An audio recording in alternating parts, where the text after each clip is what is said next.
I thought that was thought we were gonna make that change at this meeting, I think. That's the way I took it. It hadn't been revised, and part of what we were gonna discuss today was this revision to match up. The city stuff there.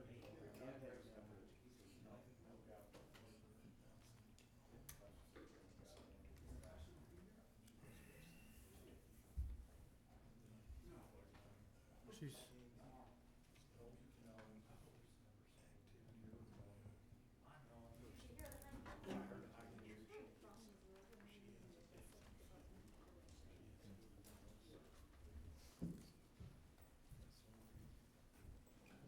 I told him not to panic. Not to panic. You were coming.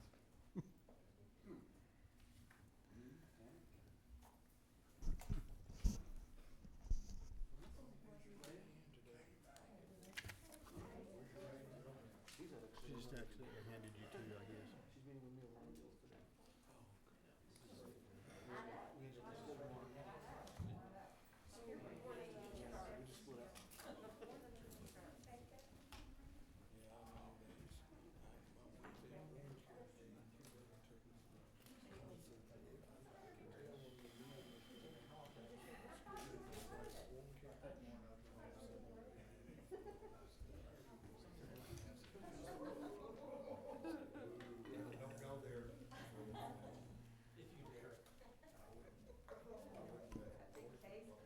Okay, it's 2 o'clock. I'll call the meeting to order. Mr. Collins, would you please come up to the front and give us our invocation? And then I've got something I want to present to you.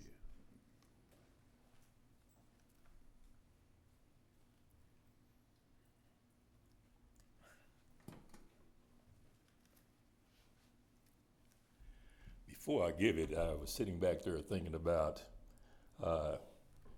an old preacher, Peyton Womack, who tried to get on the agenda of the city council one time and they would not let him.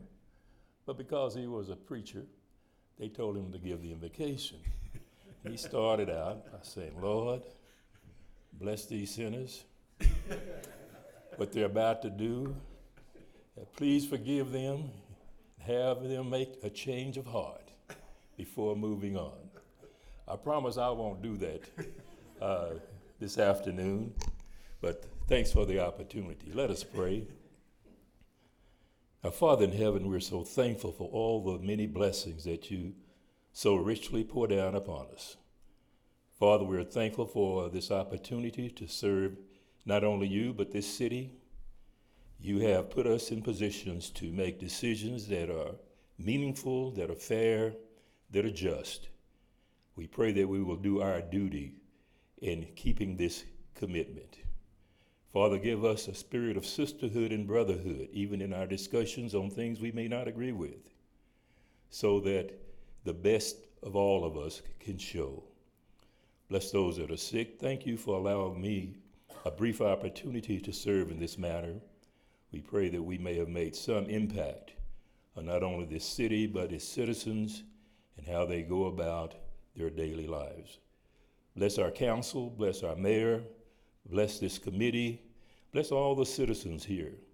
Father, mend this country. We are wounded at this time, and we just pray that we will find some way to come back together and be that one nation under God, indivisible, with liberty and justice for all.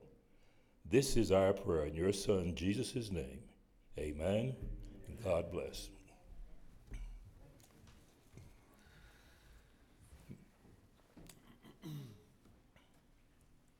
I'd like to give this plaque for your appreciation for you serving on our board. Thank you. We thoroughly enjoyed it. You were very instrumental in the Nacero project we got. I talked to Howe Tuesday, and he made the comment that for every gallon of gas that's made in that plant, there's 2 gallons of water. And I knew you were interested in the water deal, and I brought that message back to you. But Thank you very much. Thanks. Thanks.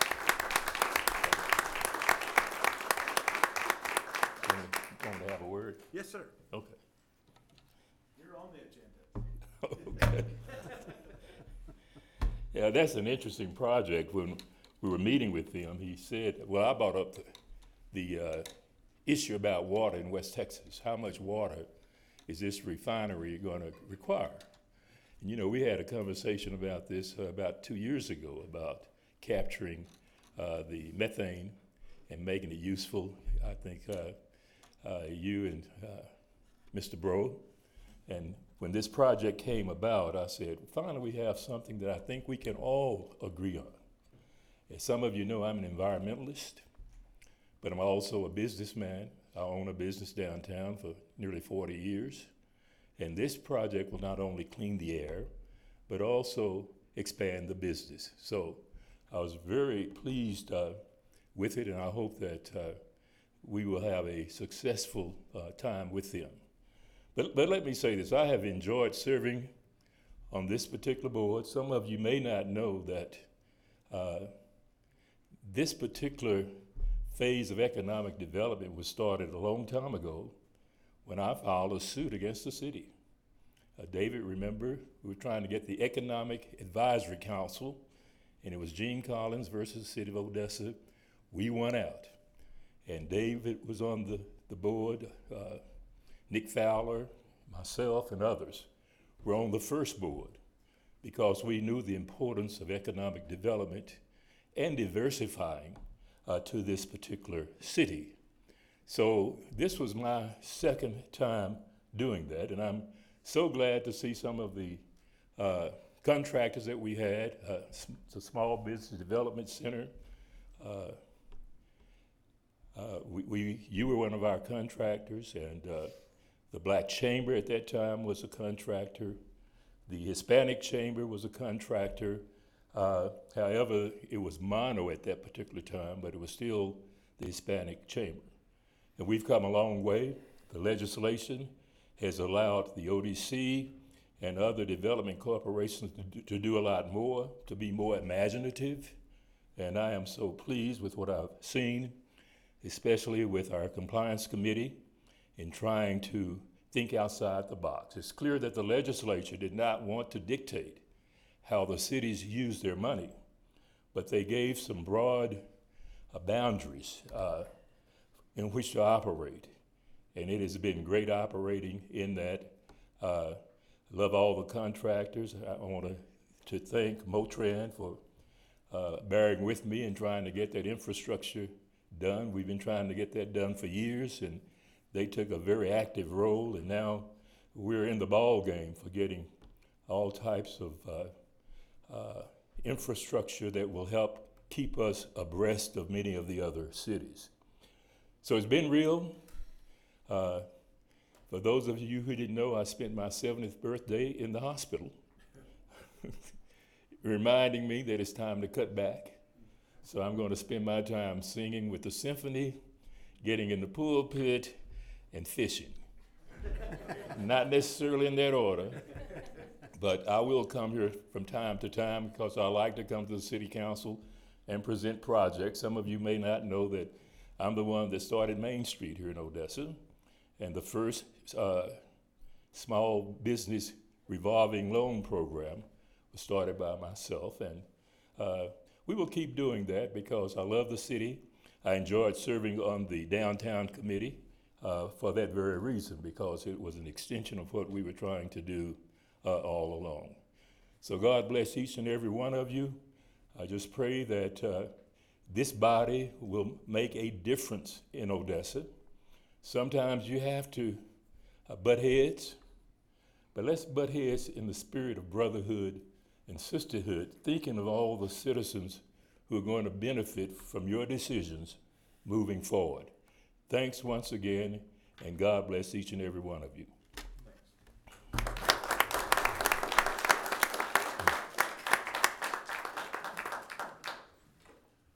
Okay, at this time, we've got the, consider the minutes. Do I have a motion to accept the minutes? I have one small correction. There's, Okay. and I think it's where the, Motran's talking about redistricting. The second time that word's used, it says restricting. I think that just needs to be corrected. And I would make a motion to, accept with that correction. Okay, got a motion to have a second? I know we had to, we're gonna have a little bit of review on this week, but I also noticed in the minutes that the vote that we took last week on the compliance committee was not reflected in the minutes. Okay, we are addressing that today, but I guess it, Norma, did, The motion for the compliance committee is on the last sheet, Yeah. right before the adjournment. Yeah, okay. Okay, Got it? my bad, I didn't see it down there. Okay. All right, yeah. I need a second. I'll say. Any more discussion? All in favor, signify by saying aye. aye. Any opposed, same side. It passes. Okay, so now, Wesley, you come up with a report from the chamber. Good afternoon, members. I appreciate the opportunity to, as usual, give our report for economic development.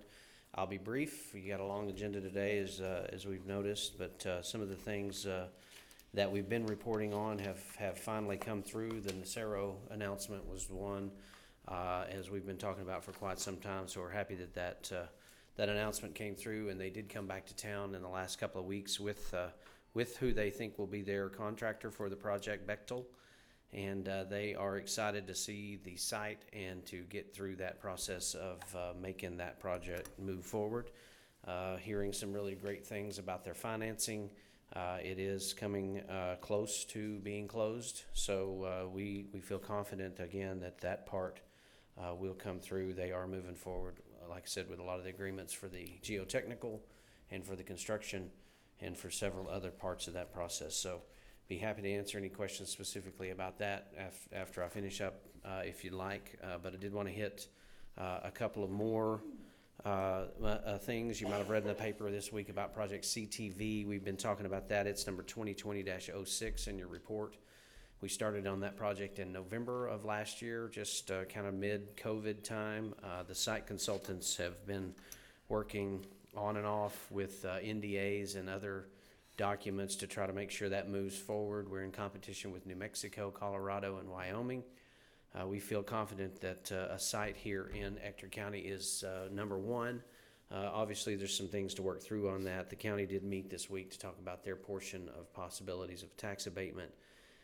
And we will be going back before all the other entities for those same types of incentives. They have applied to the school district for a Chapter 313 value limitation, which is similar to obviously less value, but similar to what Nacero also applied for and has received. So that project will be about 1,000 construction jobs if it came through. It's about $1 billion in capital investment. That's for one direct air capture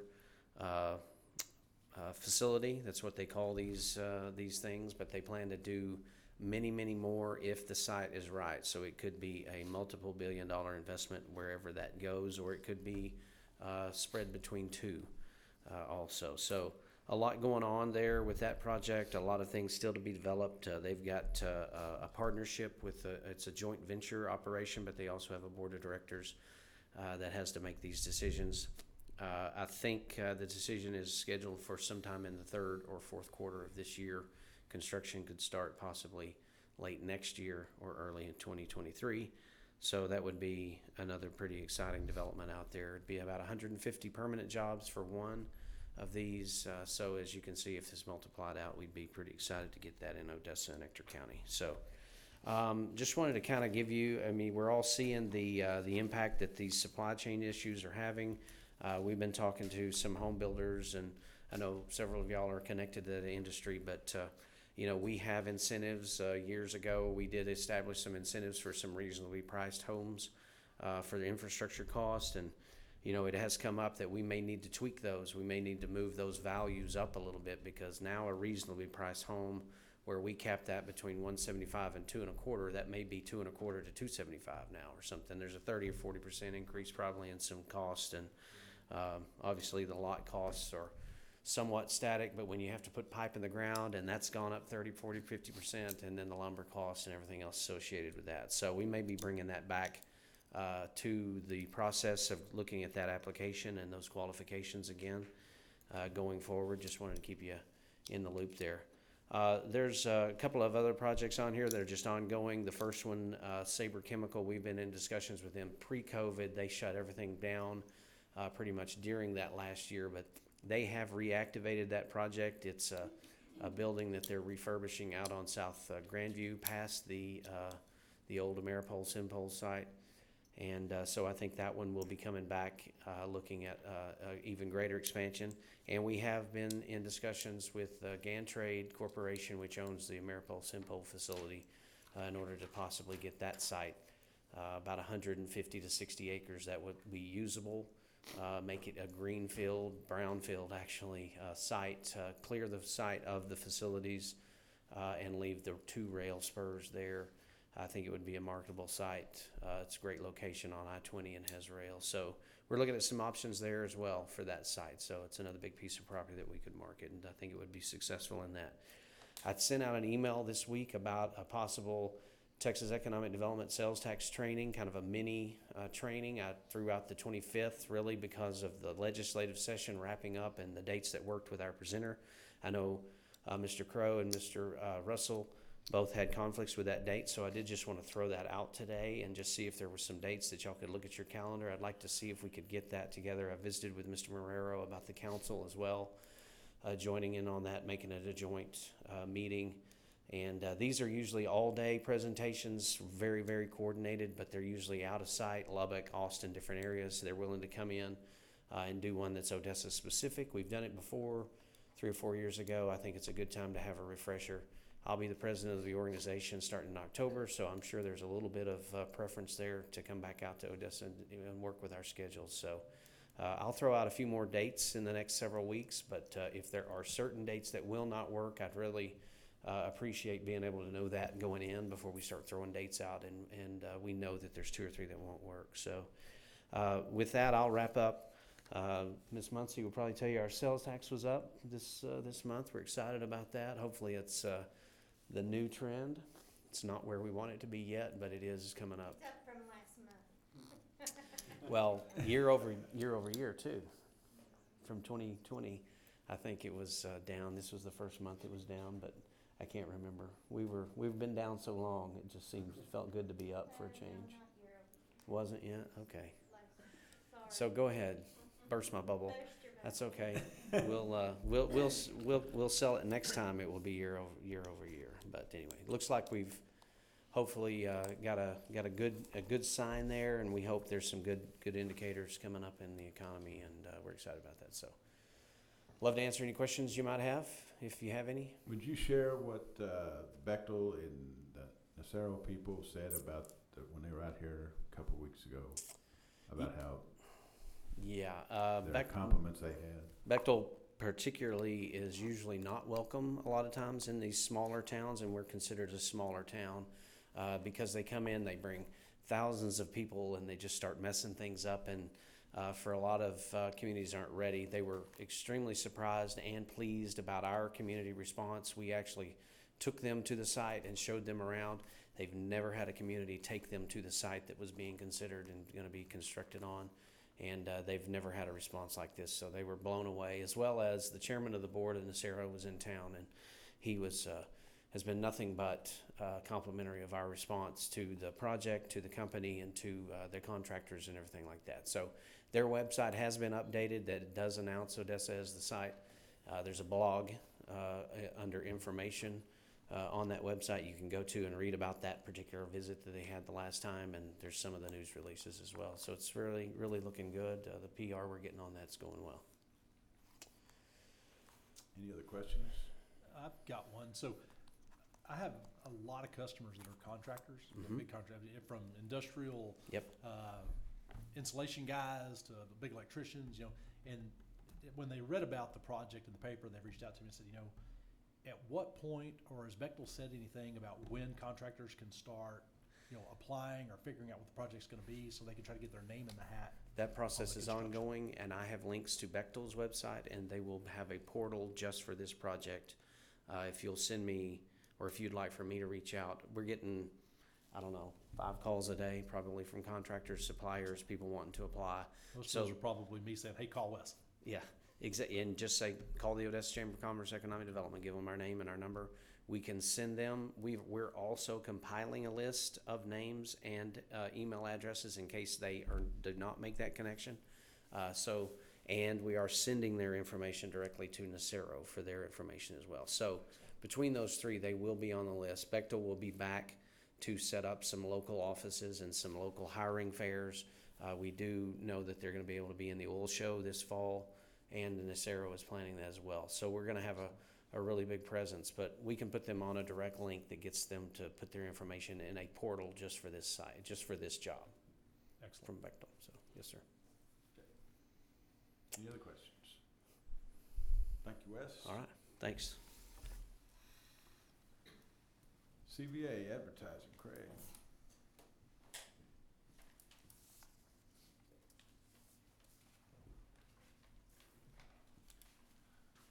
Afternoon, ladies and gentlemen.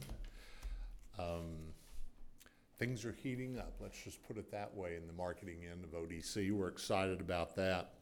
I mentioned at our last meeting that all of our podcasts have now been recorded and they are on air and available for people to listen to. We're planning on doing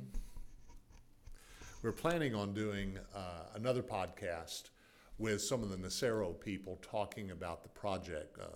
Probably we'll be able to get at least 2 podcasts out of them next time they're in town and they've finalized their financials and are ready to rock and roll. Then we're going to be able to do a podcast with them. So we're excited about that. Television-wise, our media schedule on television is at a minimum right now and will continue through August, but we are looking at doing a brand new TV spot with Robert Chavez, who's the president of Permian Machinery. And that spot will be produced in Spanish and also in English so that we can air not only on our traditional networks that are out here, but also on Univision and Telemundo. So we are producing that next week with him. We're very excited about that. And he's even more excited than we are. I did not realize this until we met to talk about content for the spot, that Mr. Chavez was one of the people that was in on the ground floor of establishing ODC. So he's very excited we asked him. Outdoor advertising will continue to focus on local business expansion and retention as well as our newspaper advertising. And we will also do a newspaper ad for Mr. Chavez, and that will run in the Odessa American as well once we do his video recording. Also with regard to newspaper, we did put out a press release with the Nacero announcement, and that copy of that press release is in your packet so you can read it in full detail and have that at your leisure. Trade publications, again this month we have a half-page ad in Site Selections Texas Guide issue, which is a focus on Texas. An attachment of that ad is also in your report for you to review. ODC website, traffic on the website was up compared to last month. That's good news, with organic searching being up 36%, which is a nice increase. Permian Fuels America website, we had a 42% increase in traffic, which again was very, very good. And the ODC social media, all social media engagement and shares were up across all platforms. That probably has something to do with the Nacero announcement and the top spin that we got off of that. So we're very excited that those numbers went up. So that's very good. And the Permian Fuels America social media increased also, up 54%, and engagement up 42%. However, page likes were down 64%. So we have a lot of people looking at it, and they're going deep into the site, but the likes are down. That doesn't necessarily make a lot of sense, but that is how the numbers are reflected right now. That's the highlights of my report. Of course, the entire report is in your packet. I encourage you to look at it and look at the samples of work that have been done. And I'd be glad to entertain any questions that the board may have. None?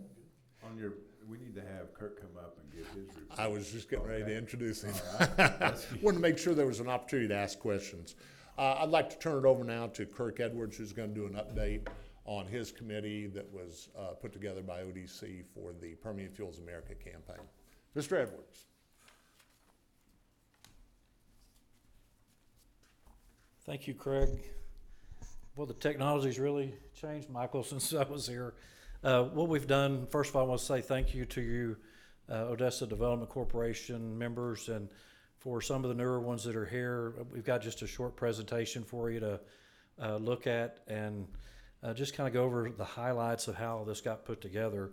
And I just want to thank y'all for the foresight of doing what you've done for this. It's kind of like the commercials today to go out and get vaccinated. There's no telling how this helped our community, but you just think it has. So with that, I wanted to kind of go through this little PowerPoint with you right quick. Just some of the events leading up to the creation of the task force. In March of last year, the COVID hit. In April, the oil prices went negative. In April also, the OPEC started dumping oil in the United States, and so we were really having a double whammy for us that are in the industry and living here in the Permian Basin at the same time. In May of 2020, this board, your ODC board, commissioned Ray Perryman to do his report, and that's where he came out with his report on the Odessa economy and the impact that it has. And from that report, he came up with several ideas for people or for this group to take forward. One of the ones was starting the Permian fueling, fueling the Permian and beyond. And that's when y'all engaged CVA to take this project on and create an advocacy and influential campaign for policymakers, legislators, and major stakeholders. Again, this is in May and June of last year, so it was in the midst of COVID, and none of us really knew where any of this was going to be going. Y'all asked me to help put a committee together. I got Kevin Slater, Bubba Salisbury, Homer Daniels, Monty Sparkman, and Stephen Hill. I call all these guys my oil field trash committee because they live it and they're in it and they know what's going on out here. And one of the things we also did is kind of keep this Odessa centric, because what we didn't want to do is get Midland involved and then have to do stuff that they wanted to do in this. So we kind of kept it inside of Ector County and the ODC because we thought we could be more effective that way, and I think that's exactly what happened. So from that, the CVA, I think they did a great job at coming up with the theme of the Permian Fuels America. And we started some social media, television, and outdoor media at the same time, and then focused the content on the Permian Basin and the resources available. And mainly, the goal of this was to attract, or not to attract, to keep our oil field workers here and let them know that, and again, it has worked out that way, that our industry is up and down, so please don't leave. And I think we might have been helped by COVID at the same time because people didn't have a lot of other places to go back to at that time. Some of the slogans we came up with at the start, which was kind of fun, and I've got them for you there that Craig and his group came up with, and just some of these are very nice feel-good things that was kind of our idea to track this, is just what can we do to keep people here, catch their attention, and let them know the importance of this. Advocacy and influence, again, Bubba Salisbury was on our committee, and Bubba is just about as hooked up with the Trump administration as you could have gotten at the time. And literally, he had us meetings with the Secretary of Energy, Dan Brule, Department of Energy staff, Department of Commerce staff. I was able to talk to our railroad commissioners and the IOGCC, which is the Interstate Oil and Gas Compact Commission. And we even got the IOGCC to put in a resolution on dumping of oil and how that has affected us. And also what I've given you today, or what Wes just handed out to you, we had a couple of professors at UTPB write a paper on the dumping of oil. And so I think that's going to be something we're going to get out in the media immediately. We wanted your group to have it first, and then just talk about with our refiners in this country how they didn't have to take the foreign oil that came in. They absolutely bought this stuff a few months ahead of time. COVID hit, and then they quit taking our oil. And it made for a really bad April and May for all the producers in Texas, and especially for those here in the Permian Basin. And I think that gave us a little incentive to get together and form this committee. They came up with the American Energy Fuels America. We came up with a petition. We put it on the website. It's been signed by 350 plus people. It's really just, we want to have people pledge to support American energy first over foreign energy when they can.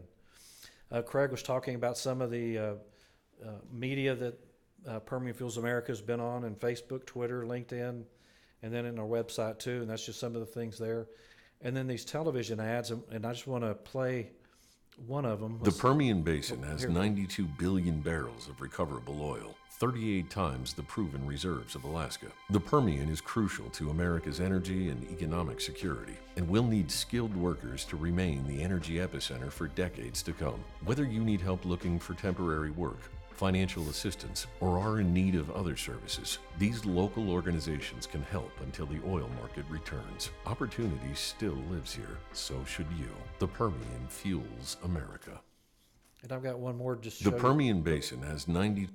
Yeah, I've got one more to show you. Let's see if I can. America runs on Permian Basin oil, and we've learned to ride the highs and lows of our industry with one thought in mind. It always comes back. Times are pretty tough right now, but the industry will come back bigger and stronger than ever. So will you. If you need help until then, visit thepermianfuelsamerica.com and find out what resources are available for you and your family right here in the Permian Basin. Opportunity still lives here, so should you. The Permian fuels America. And to me, these commercials. America runs. To me, these commercials were just fantastic. What is it?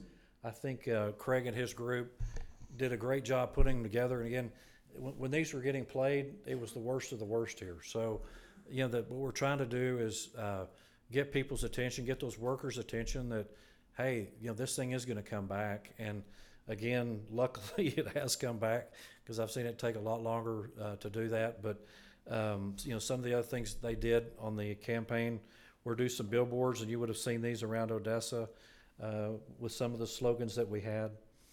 And then, again, the paper that just got written, the first thing we want to do is distribute it here to your Odessa Development Corporation.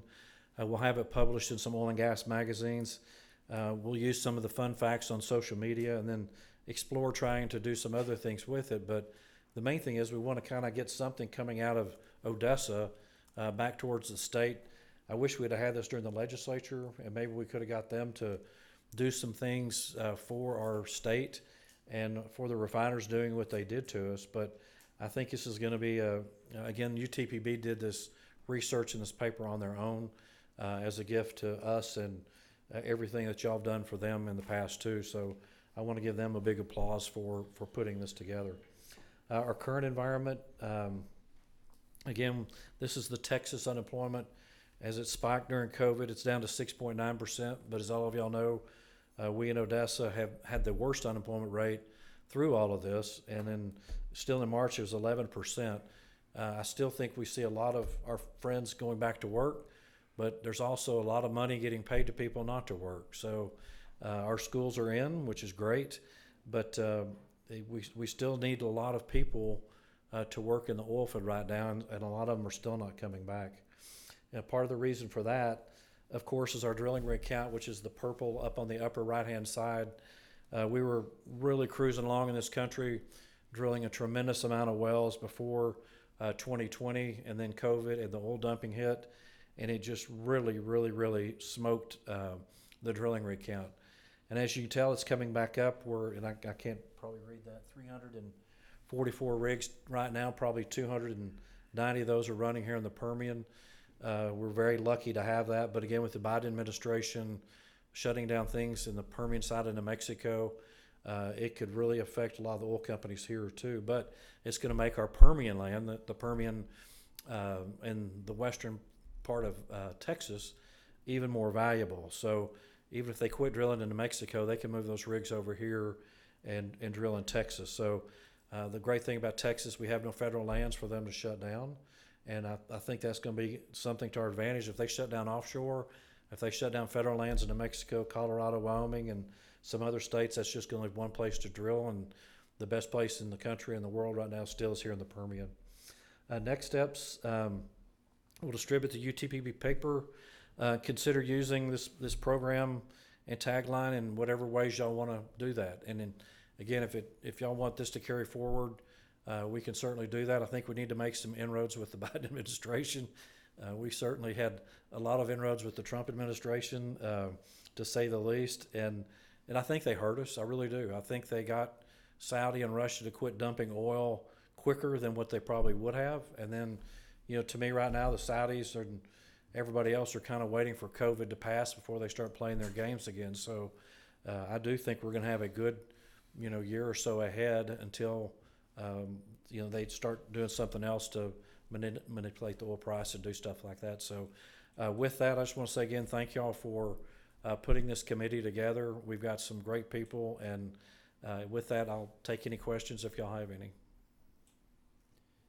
Kirk, just one quick one. I'm guessing that the Nacero project could be something that might help with the current administration because it's environmentally friendly and whatnot. So maybe that's something you fold into your strategy. Well, that and the CO2 sequestration plant too. I mean, we're perfectly located. Ector County is for these projects, and the green energy of the Nacero plant. Again, they're going to use 1 billion cubic feet of gas a day. We probably still flare in the Permian 200 million a day. It should take out any excess flaring. I know Gene's going to be happy about that, and but that's been our black eye in this industry is flaring. So Nacero coming in here and doing that, and then their gasoline is a better gasoline. It doesn't have the lower ends in it like sulfur and some of the other things that are in gasoline that makes it dirty after it burns. So this should be, it really should be a very big, clean project. And maybe they could do more of them across the country too, but I think it has to be seen that it's a bridge. And I think Nacero's brilliant for putting it together like they did this first time and have it in here. Thank you. So, Kurt, you mentioned a go forward in respect to this. What does that look like? What do you envision that being? Well, so Chris, the paper, it really does talk about how Saudi dumped, and that's its big effect, and how it hurt Texas, how it hurt the Permian Basin, how it hurt university lands, our oil field cleanup fund, and all that, because this industry was decimated last year, and it was really a bad 3 or 4 month period that we went through, but it was clearly directed at Saudi dumping and telling everybody who's king. And the reflection this paper brings on is our refiners didn't have to bring in that foreign oil. They have to bring in 35%, but they imported 200 million more barrels over that. And so them getting that 200 in means 200 doesn't come in from Texas and the Permian. And so that really, really did hurt us. And so I think part of our effort going forward, it should be an education effort to those refiners and put them on notice that, what you did really hurt Texas. And it'd be appreciated if you didn't do it the next time when it's offered to, because Saudi, literally oil was at $60 a barrel in February of last year, and Saudi came to them just to teach. I mean, this is pretty amazing. It's against every American law we have. We just can't get anybody to do anything about it. But they came in and said, how much oil you want at 30? And of course, all the refiners said, sign me up. And so they had all the 200 million barrels coming over in an armada, and then COVID hit. And so the oil's coming, it's already paid for, COVID hits, and we shut down in this industry. And again, to me, we just need to educate and advocate why that happened or how it happened, and then hopefully keep them from doing it again. I think that'd be really good if we had that threat out there to them, not to do it again, or we're going to expose it. And just like we did last time, we're still down 30,000 employees here in the Permian Basin. Out of I bet 40 to 50,000 we lost, and so there's still a lot of angst out here for losing those jobs how they did. And I think the more education we can give people, the better. And again, you're a banker, Chris, and you like stability, and the more stability we can get in our industry on a pricing and things like that, the better off we're going to be. When you said advocate, do you see that being more of a PR type function, or is that trying to work with legislatures directly, get legislation passed that would help be protected? I mean, what do you see in that advocacy role? Yeah, so again, I think we're doing okay on the drilling rig count now, so that's kind of bringing in people on its own again. But the Biden administration, we really need this pipeline breaking, or not breaking, but getting hijacked this week. We really do need to have people more interested in our energy complex. And so I think we've got to do some advocacy towards Washington, especially these dumping laws. I mean, there are laws on the books in the United States that don't allow foreign governments to dump, computer chips and soybeans and cattle and things like that into this country. But yet Saudi just did it and told everybody they're going to do it. And so to me, in Texas, I think if we could get our big legislators, Patrick and Abbott and Phelan, to, they're going to be meeting with Valero, and they're going to be meeting with Exxon and Chevron that have these big refineries, especially on with the Snowmageddon thing we had and some other things that they're going to pass. And it would be great if they came into them and said, did y'all really buy that oil? And you didn't have to, that these guys are telling us. So we're a little late because the legislature right now and getting this paper finished up. But I just think some kind of, again, education and advocacy would be great to continue forward in some fashion. We'll keep doing it with the paper, but how y'all want the Permian fuels to continue ahead, we'll let y'all decide on that and talk about and work with CVA ahead to do what y'all want us to do. We got some good guys on it, that's for sure. Kirk, on the Perryman report, one of the things that the first and foremost thing was to get everybody to stay here, and I think we did a very good job of that. But the next thing is we've got to get the legislatures in Washington and Austin to realize how much money it's costing them when they don't, when the Permian isn't fueling America. And I challenge you to get with your group of guys and come up with some ideas. How's the best way to do that? We did a great job. We got into the Trump deal and everything. And my understanding is that the people at the top change, but the departments, some of those employees all stay the same that y'all met with and talked to. So it's not like we're going back to start from scratch. Right.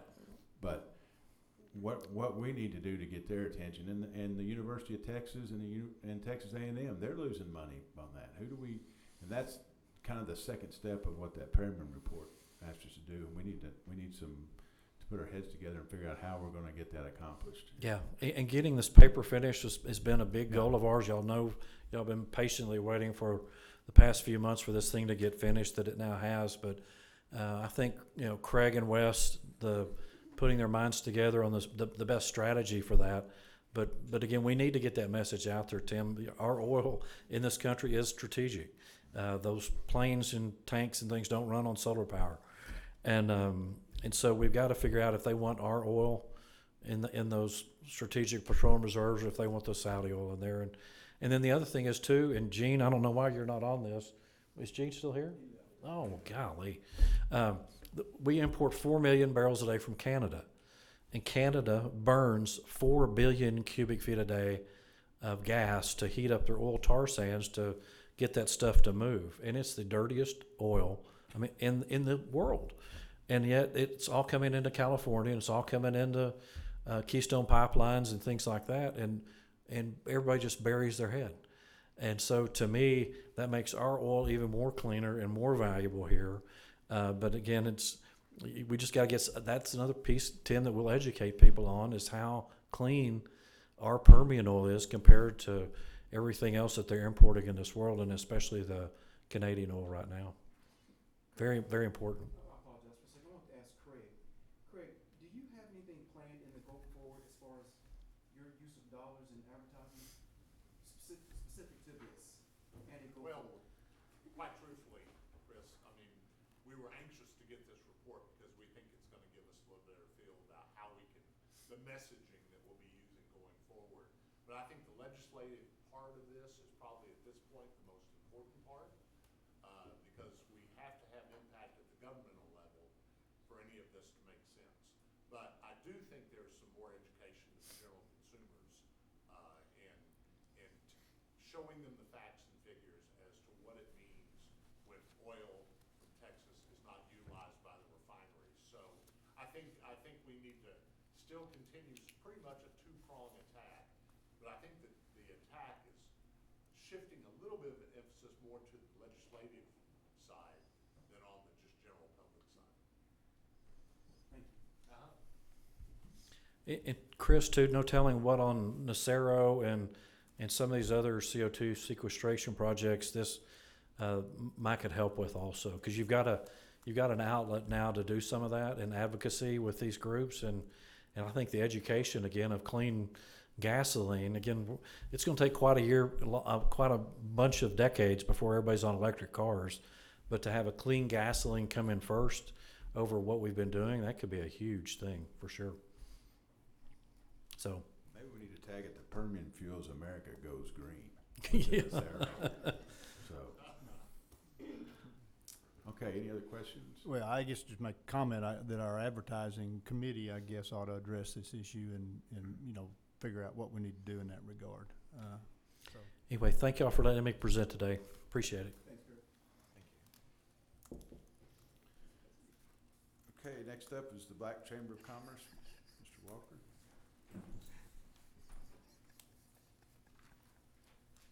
I'd like to say good evening to everybody, and I'd like to say thank you very much for making me follow that presentation. That's like the Dave Clark 5 following the Beatles. And then plus I'm telling my age. You're dating yourself. We're going to just touch on some information.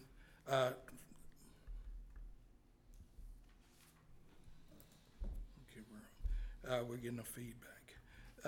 We just wanted to briefly give you some information on the Black Chamber of Commerce and where we are and where we plan to go.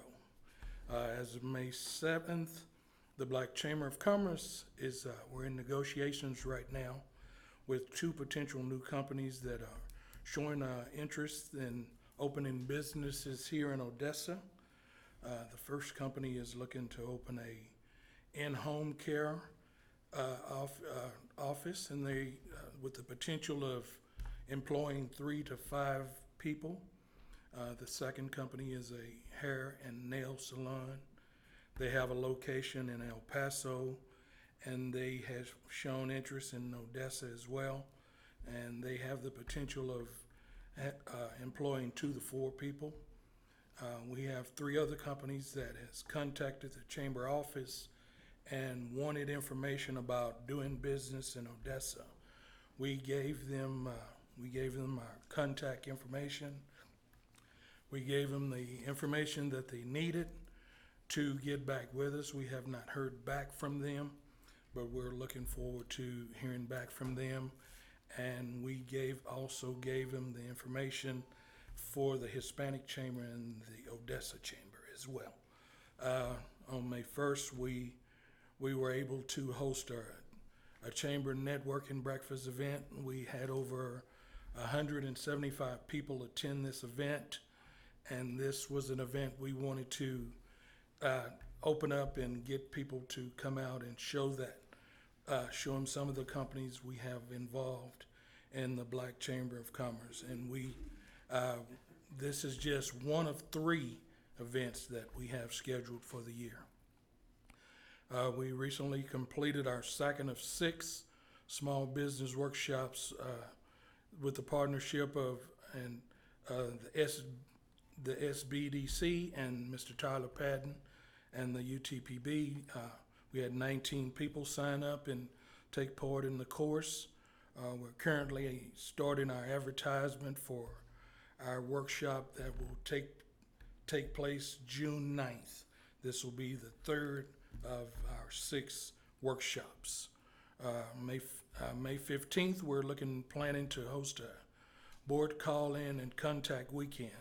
This is going to give us an opportunity to sit down and go through each and every company in our database, to contact them, to pretty much update their information and find out where they are after COVID and after the pandemic, to see if it's something that we can assist them in to help them improve or bring them up to speed to where we are. And this will help us also improve our information. and kind of update it, because we know that so many companies are still struggling right now. And a lot of them let us know, because that reflects in our membership. We see that. We're working with the city of Odessa to schedule a cleanup and bulk pickup day in an area that people were not able to get there the last one that was held. A lot of the neighbors and the people in the community said they were not able to get the waste and the debris they had in their area. They wasn't able to get that to the bulk area. So what we're trying to do with the city, we're gonna bring the bulk cleanup to them. So we're gonna take and put that in the community with the city, with the help of the city of Odessa. And we're gonna have a mass cleanup and a bulk pickup to try to help alleviate some of this waste and trash that we have throughout our city. We're also in the process of overhauling our media network. We're making our system a little bit more user-friendly for our members and anyone that is interested in looking or going online to see what we may have going. This was helpful in us contacting over 100+ contacts last month. This included email, text, regular mail, and phone contact. This helped us improve our social media some 37%. We're also currently assisting the BCCO with promoting their upcoming events for the June 19th celebration, pageant, and activities.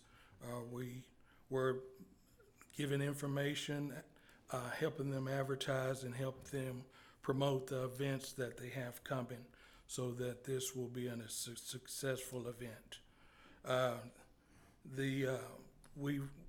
As of yesterday, we took part in, some of our members and some of our board members was fortunate enough to take part in a Shell Livewire program and workshop.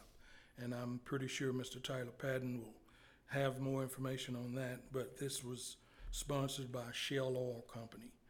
We were very honored to be able to be invited and take part in that program on yesterday. We were also contacted by an investment company from the Dallas-Fort Worth area.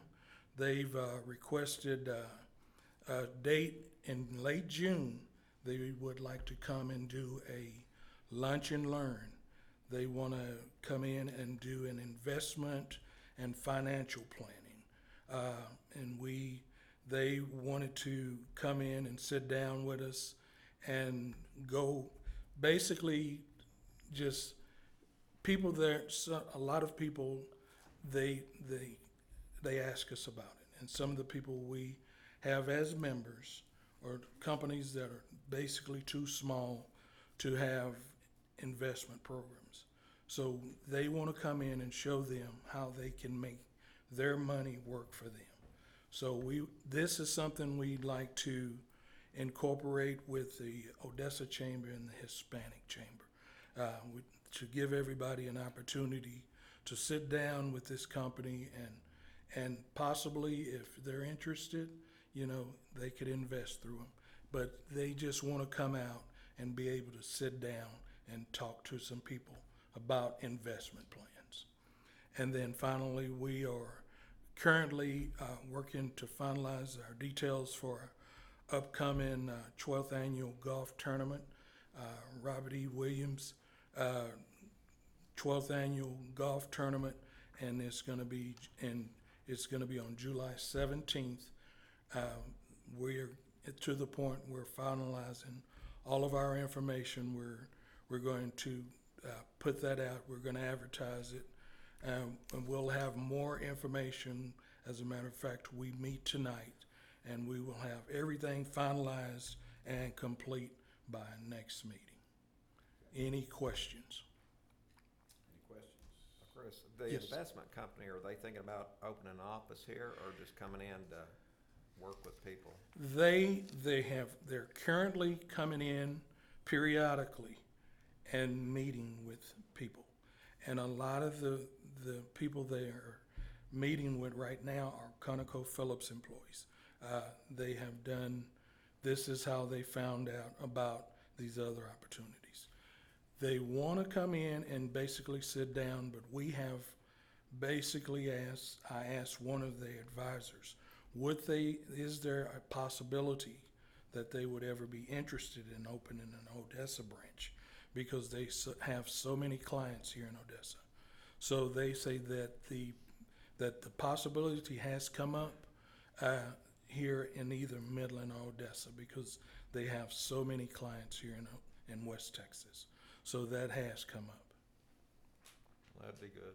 Yes, it'd be great. Yes, sir. Any more questions? Thank you for your time. Okay, Hispanic Chamber, Paul. Thank you all. I'm going to try and keep this super short and sweet for y'all. We're currently still working with the Hoisting Crane Service Company. We've just finished filing all of their paperwork with the Secretary of State. So they're now officially business, so we can begin having conversations about potential business loans and whatever that may look like for them. They are looking at building a warehouse here in the Odessa area. We went back and forth with them about it almost being in Midland, but we kind of guilted them into doing that because of how much work we've been doing for them. The long haul trucking company is kind of same situation. They're looking at expanding employee base and number of trucks that they have. That's kind of slowed down a little bit just because of the financial plans and business plans that we've got to help them put together. Hopefully that become a little more fruitful in the future. The PPP loans, we've been continuing to help several businesses try and get through that process, although it looks like recently a lot of the PPP funds are starting to run out. There's a lot of banks that are not taking those applications anymore, so that may be slowing down on our end.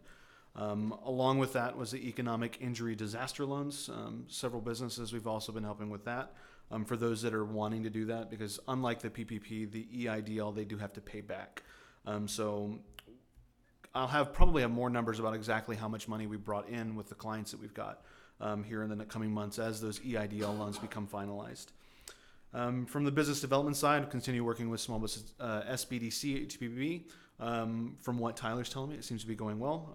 Continuing pushing advertising out to the communities that we're connected with. Hopefully that continues to be an ongoing relationship that we have with the SBDC. There's a new automation company that we spoke about the last last meeting as well. That's out of El Paso. They're interested in opening office in Odessa. That is still very early conversations, and we've only talked to them 2 or 3 times. So I'll have more information from that as we build that relationship. Just from our side, on the outside of the economic development side of this, we're continuing to try and diversify the Hispanic Chamber of Commerce's revenue stream. We don't want ODC to be the only revenue stream the Hispanic Chamber of Commerce has, and I think that's been the case in the past. We've got several fundraisers that are coming up that's going to really help with that process. On top of that, I'm in the process right now of developing a cultural committee. As you guys know, there's a lot of cultural events that happen in the Hispanic community, and what we're trying to do is get them a little more organized and really into a committee type organization. We're hoping what that does down the line is it turns into a way for us to communicate to business owners and business leaders in the Hispanic community. And we're starting it off in this, just doing these cultural events for them, but we think that's going to, kind of advance into more of an economic development conversation as well, because there's a lot of businesses, owners and business leaders in the Hispanic community that are not connected to the inner workings of the city or ODC. And we're hoping that we can kind of bring them a little more to the table with that conversation. So with that, if you have any questions. I have one. Talking about the crane and rigging company, you said something about the Secretary of State. Did the Hispanic Chamber file Secretary of State filings? We were a registered agent for them, yes. All of that's under them, but we used, what's the word I'm looking for?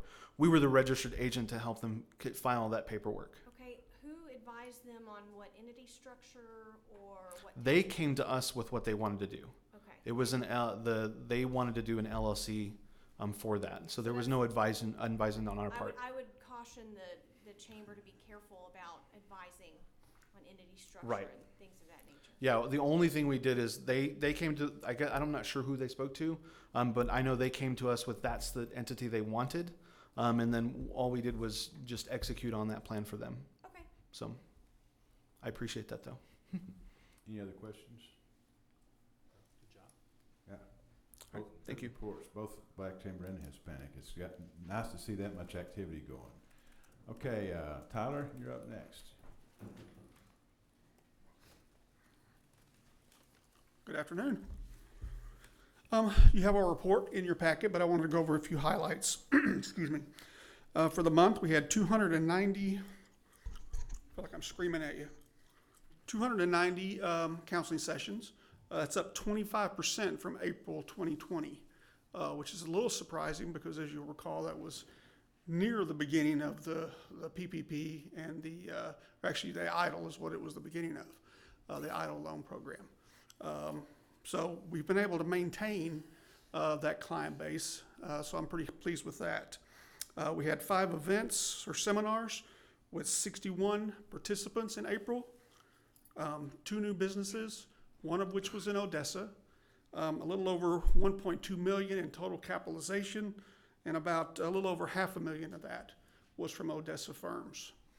The 2 businesses that were started in the Permian Basin, one was a coffee franchise, and another was a food truck. Total of 11 new FTEs. Those new FTEs actually came from a medical services company that started actually in March, but did not hire their people until April. So it was a good number. Not to be redundant, but talking about the seminars and the partnerships, we actually did our May, because it was supposed to be SBA Small Business Week, the first full week of May. We had scheduled some workshops then, including the 2 partnership ones. So I'm going to give you April and May numbers here. In April, the seminar that we presented along with the Black Chamber, we had 25 attendees. The May seminar we co-hosted with them, we had 19. In April, the seminar, the workshop that we co-hosted with the Hispanic Chamber had 18. And in May, the one we did with them had 37. So just look at the numbers compared to similar workshops prior to the partnerships. In general, it appears we get about a 40% bump for any time we have a partnership with either organization. A lot of that, again, is going to depend on topic. For example, the one that had 18, that may seem like a low number. That was a financial projections workshop. Not that many people want to sit an hour and talk about financial projections. So that's a good number. The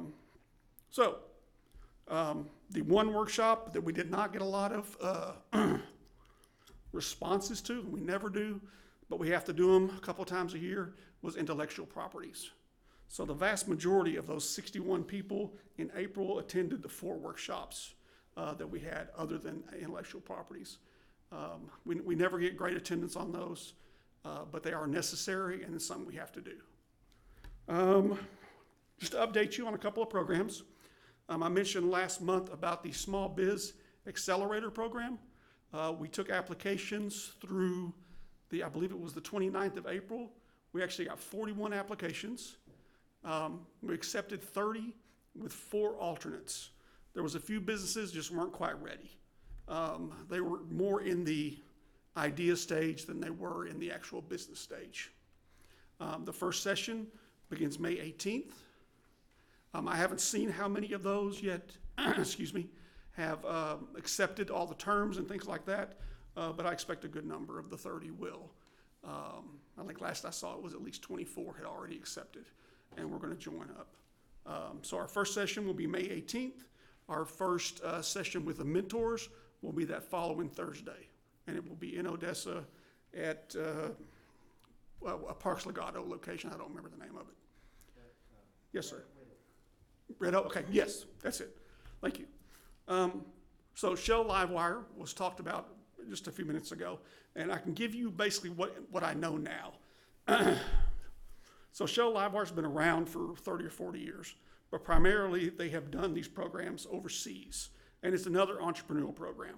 This one is specifically for people in the idea stage, not necessarily already in business. That's who they want to focus on. This one will be, the one in the Permian Basin will be the second one in North America. Prior to the last 24 months, I don't believe they had any in North America.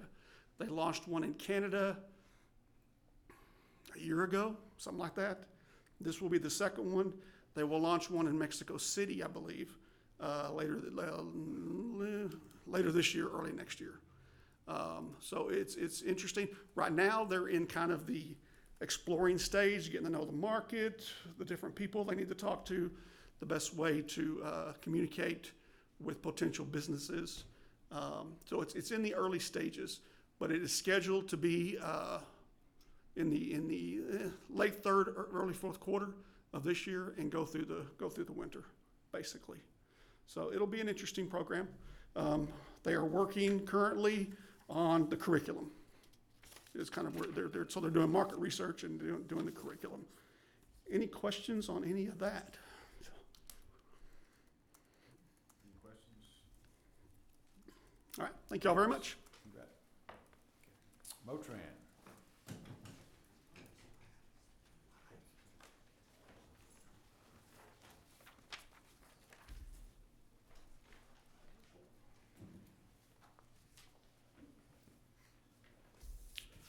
Thank you.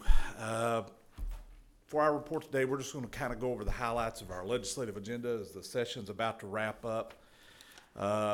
One of our items was House Concurrent Resolution 70, which was honoring Southwest Airlines on their 50th anniversary in Texas and their 45th anniversary here in the Permian Basin.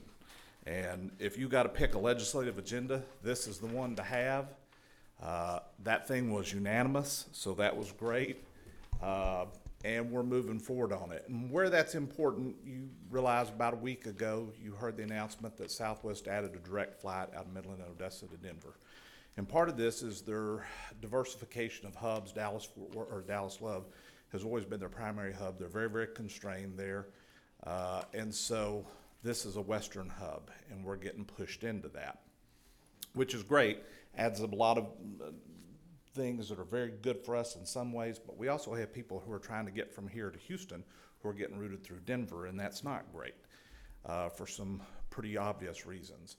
So we're following through back with the initial meeting we had with them a couple years ago on trying to add that Austin hub that's going back east into the mix as well.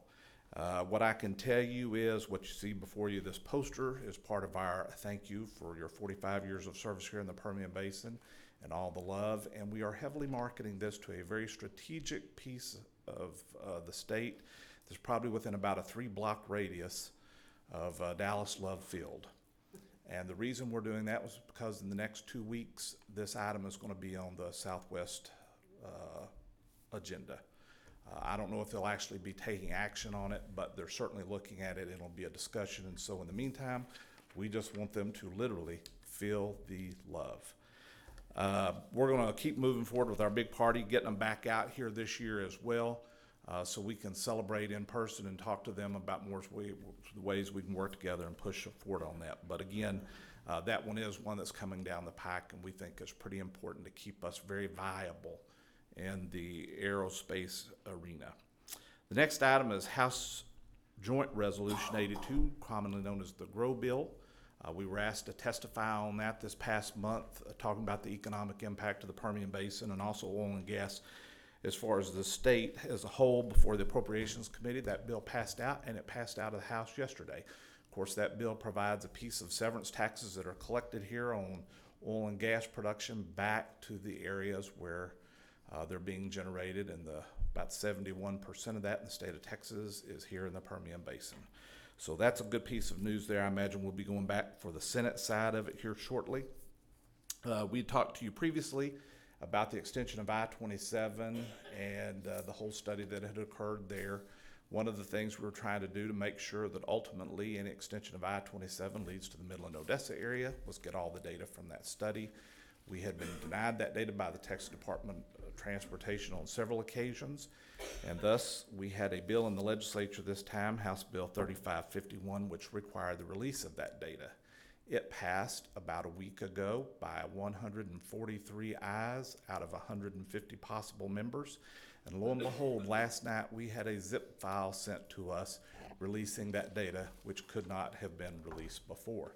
Amazing. It's a miracle. Divine providence.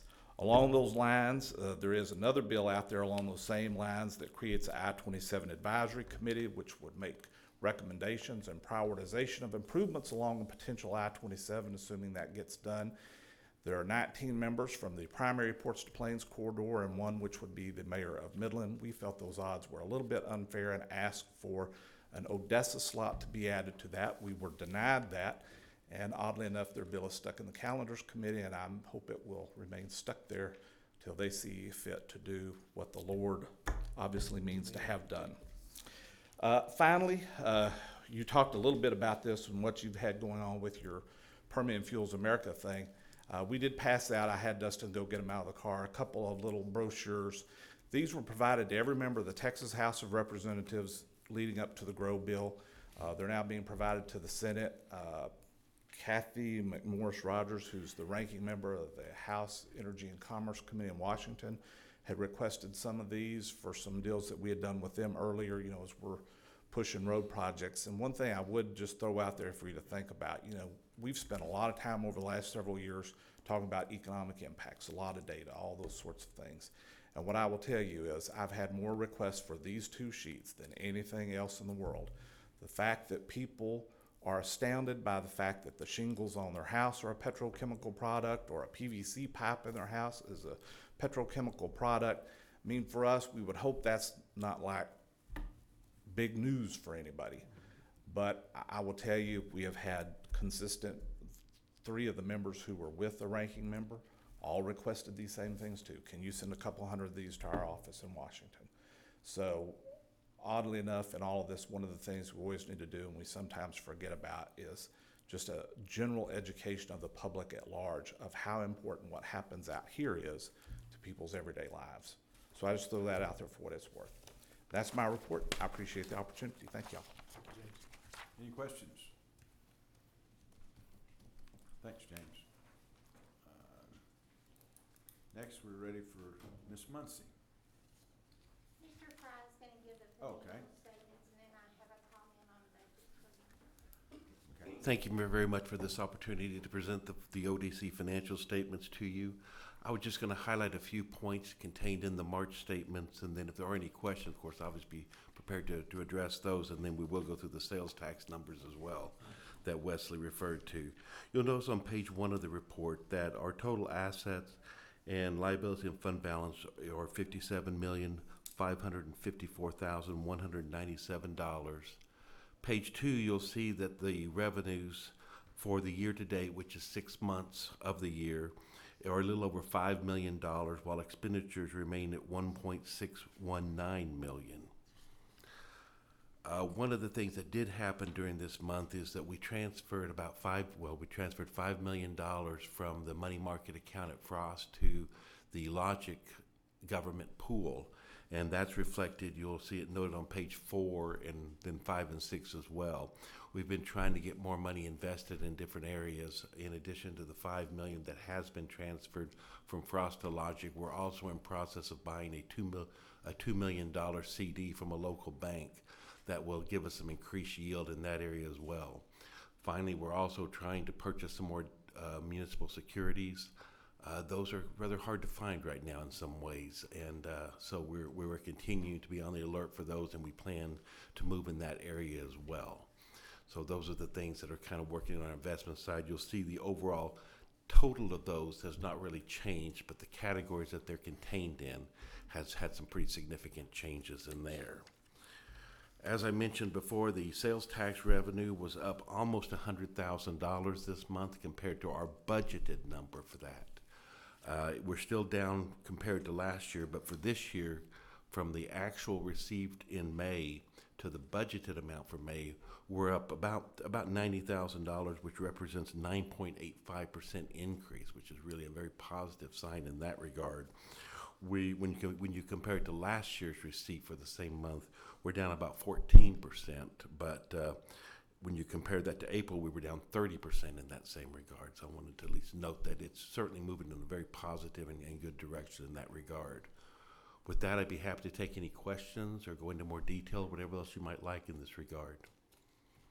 Question, so the new investments you've made, the $5 million that you moved from Frost Bank to the Logic Government Pool and the Yes, $2 sir. million CD, what kind of effect do you think that's gonna have on the overall rate of return that we're seeing on the pool?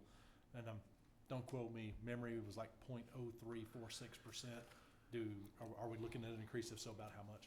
Well, as far as the logic goes, it probably about quadruples the return. Now, let me temper that because the Frost is down below 5 basis points, and logic has been around 7 basis points in that regard. So it will be higher, but it's not significantly higher in that regard. The $2 million CD, we had agreed to do it at a 0.5% or 50 basis points on that amount. So it won't make I wouldn't even say it's really that material, but we want to do the best we can in trying to get all the yield we possibly can out of it. Excellent. Next question, this was something I was thinking about as I was going through the packet. Would it be possible for us, and I don't know if these guys would be interested or not, but I certainly would, in seeing kind of a breakdown of both what we already have committed as far as when those commitments are set to go out, like over the next 5 years. In addition to that, and I know it's going to be just an estimate because there's no way to know what our tax revenue is going to be, but an estimate over the next probably 5 years of what income we're going to have coming in to offset that.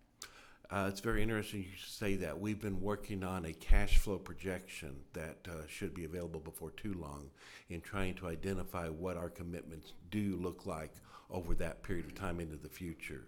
It's a little harder to estimate revenue, but we at least know what our specific commitments have been. So yes, we are working on a document like that.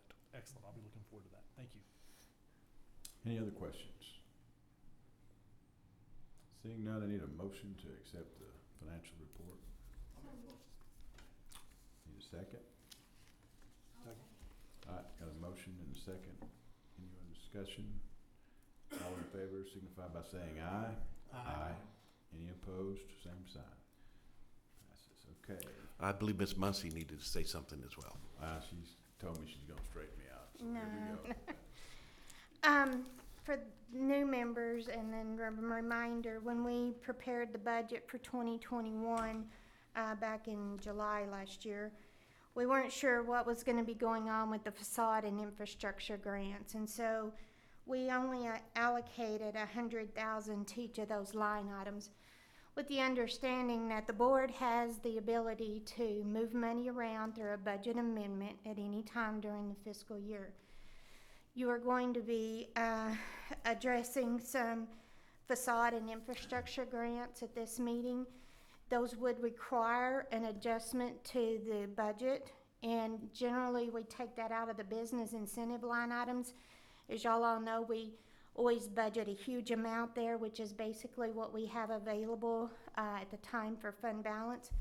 So just wanted to make you aware that if you accept and approve those today, then at the next meeting we'll bring a budget amendment to you to move that money from business incentive line items to facade and infrastructure. Okay? Thanks. Any questions? Everybody understand? Okay, thank you. Okay.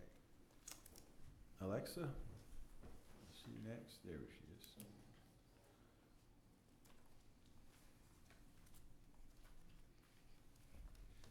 Good afternoon. Thank you, guys. So we have three different organizations that are at this stage of presenting their grant application to you. The first one we're going to start with is Pedicardio of West Texas. They're looking to rehab a building located at 520 North Lincoln. It was the old Nurses Unlimited building, and they're looking to turn that into a large headquarters for their organization. Their investment is going to be rather large, but they are looking to apply for both the facade and infrastructure grants to help with the process of doing all the rehab and the refurbishing. If you look at the Exhibit A's that were included in your packets, it'll kind of show on the worksheets exactly what numbers you're looking at, what they'll be putting in, and what would be eligible for grant reimbursement. On the infrastructure side, it's looking at a total investment of $425,000, of which we would have an allowable grant amount of $161,213.50. The second half of their application was for the facade project. The estimated costs in total for their facade would be almost a little over $90,000, of which they would be able to receive the full amount. The amounts for facade grants are actually capped at $25,000, so they would be eligible for the full amount of $25,000 for their facade program. Okay. Any questions?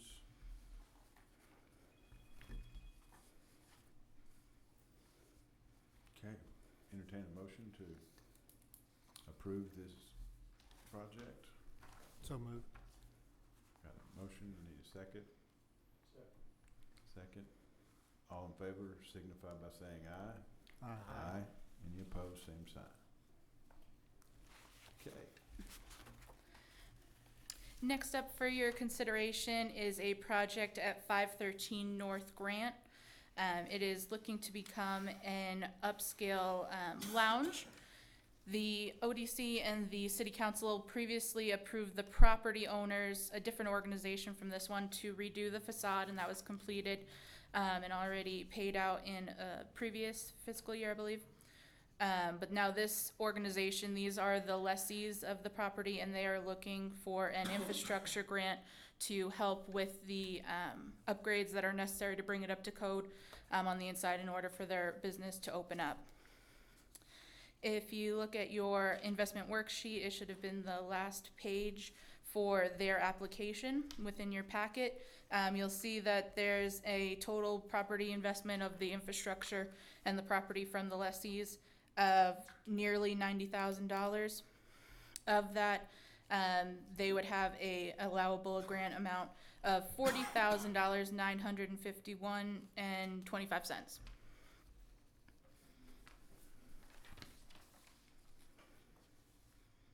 Question, what all items are approvable? You know, when they come in, let's talk about infrastructure first. When a customer our company comes in and says, we want to apply for an infrastructure grant, and they list out, we want to do plumbing, electrical, HVAC, drywall, painting, whatever. What all items are approvable? Can they do just about anything, or what all is approvable? It's actually quite restrictive. So the only thing that would be allowable is anything that would be necessary to bring it up to city building codes and building standards. So anything that would be a purely cosmetic choice, anything that they would be looking to do that is industry or business specific, those things wouldn't be covered. It's solely to bring any kind of property up to current city codes. Thank you. Any other questions? Need a motion to accept this project. Motion and a second. Any other discussion? Seeing none, all in favor signify by saying aye. Aye. Any opposed, same sign. Okay. And Number thank three. you. The last one that we have for your consideration today is at 418 North Grant Avenue. It's previously the Head Start building that you guys see on Grant Avenue. It's looking to become Icon Tavern, which will be a sports bar located in that building, 2 stories. It'll have an outdoor balcony area overlooking Grant Avenue, as well as the indoor space. This one will require significant work, which we'll kind of see reflected in the quotes that they presented.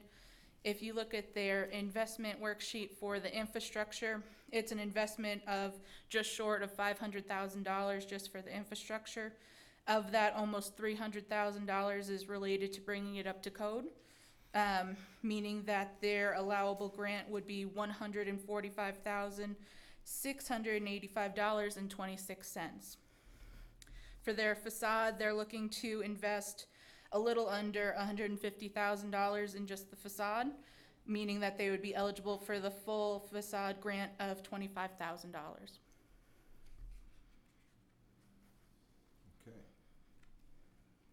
And we paid these monies out after all the work has been completed, correct? Correct. Everything needs to be completed within 1 year of signing their contract after it's approved by City Council.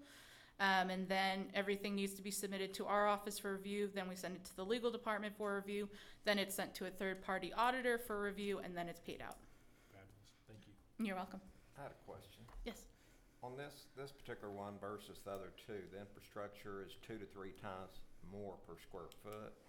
It's a 5,000 square foot building versus the 20, which was $850 a foot. The other one was 2,500 square foot, which was $16 a foot, and this one's about $27 a foot. And I was just wondering why the infrastructure is so much higher on this one than the other two, when this building has already been cleaned and abated and relatively ready to start on, other than the pipe works and things like that. There's actually been a lot of repairs that have been needed. If you look through the different quotes and everything, just because it's been sitting vacant for so long. So there's a lot of work that needs to be done, replacing all of the pipes all the way out to the street, total redo of the electric and wiring and things like that. So there are kind of aged features of this building that are kind of raising the cost a little bit. It seems high as a percentage just for infrastructure. Sure. And, in perspective. Is the person here for that particular grant that can speak on that matter? Yes, Mr. Rodriguez?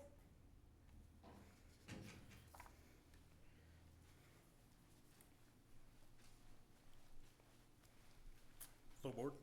Thank you. Okay, I guess you had a question on the infrastructure and everything as far as the pricing. Yeah, the plumbing is going to have to be completely, the cement and everything's going to have to come up to be redone all through there. The wiring on the building is completely aged and hanging off the building. We're not sure how that even passed code. Everything in there pretty much needs to be redone as far as HVAC. Well, there is no HVAC, excuse me. The size of the building, the HVAC units, it's got to have at least, I believe, 3 5-ton units that have to be put into the system. All of those things are factored into that. It is higher. It is high for me. Believe me, I'd love to pay a lot cheaper price than what I'm having to pay for it. But as far as the bids that we've had, they seem to coincide with each other. There seems to be one just a little bit better than the other on different processes of that. But I was just looking, the 20,000 foot building still had asbestos tile, paint, sealant, wallpaper had to be removed. Theirs include it, and this just per square foot seemed much higher. Did you get more than one bid? Yes, we have 2 or 3 bids in there. Actually, we have all the bids in there. They should be in all of the paperwork that was presented to the ODC. Thank you. Yes, sir. Thank you. Any other questions? Okay, we need a motion to pass this one. So move. Got a motion? Second. And a second. Any other? Yeah. No, would you make sure that the minutes reflect out, I abstain from this one? Yes, sir. Okay. Any other discussion? Seeing none, all in favor signify by saying aye. Aye. Aye. Nay. Any opposed, same sign. No. Did you get that, Mr. Chairman? I didn't. No. No, okay. Norman, you got? Yes, sir. Okay. So it passes. All right. See, next on the agenda, approve the 2021-22 budget calendar. That should have been included in y'all's packet. And unless you have any questions, I just, the green and aqua color highlights just means if y'all don't get everything done at the one meeting in August, approve everything, then we would have to have a special meeting, but we thought we could handle that all in one meeting, so, okay? This gives the contractors a little more time to get their information into us, as we requested last meeting. Okay. We Okay. appreciate you making that exception. Okay, thank you. All right. We need to vote on this. Yes. Okay, has everyone had a chance to look over those dates? I know it's kind of hard to look that much further ahead, but I think it's very reasonable that we can meet that and hopefully get everything done in that August meeting. Question, Chairman, if we by chance end up out of town, out of pocket, whatever, is there gonna be a way for us to, participate via some kind of Zoom connection or? Yes. We've been able to do that. Have a Can? Zoom connection if that's what y'all would like to do. Is that okay with legal? Let us look into that. It depends on the type of meeting we're having. We can't do it just for one board member. The Development Meetings Act has some requirements for, video and things of that nature. If we're doing an all Zoom and, so let's look into that and provide more information regarding that. Okay, so maybe a follow-up question would be, in order, now that we understand the capabilities that we have technologically, could we amend our bylaws to, are we talking about some kind of state regulation? Is that what you're talking about? Meetings Act, that we would have to comply with regarding board members calling in and different things of that nature. There are a lot of requirements you have to meet just for those types of meetings. Okay. It was all kind of waived for COVID. We had specific waivers for COVID, but now I think since we're back in person, you would have to look at all of those requirements under the Open Meetings Act. Okay. Could if we have to call a special meeting, could it be strictly a Zoom meeting? Yes. No. There's that option if we do have to call it. Okay. I know it's not easy to always make meetings twice in a month, so. Well, things just come up, is that, Right. what happens? Right. Sorry, Mr. Boutin, you'll have to put up all your vacation plans till after September 7th. Do you get to take a vacation? From this high-paying job. I'll tell you what, David, if you make it, I'll double your salary. Okay, so, no more discussion, I'll call the question, all in favor of approving the budget schedule? Did we have a motion? So moved. Second. Okay. Any more discussion? All in favor signify by saying aye. Aye. Aye. All opposed, same sign.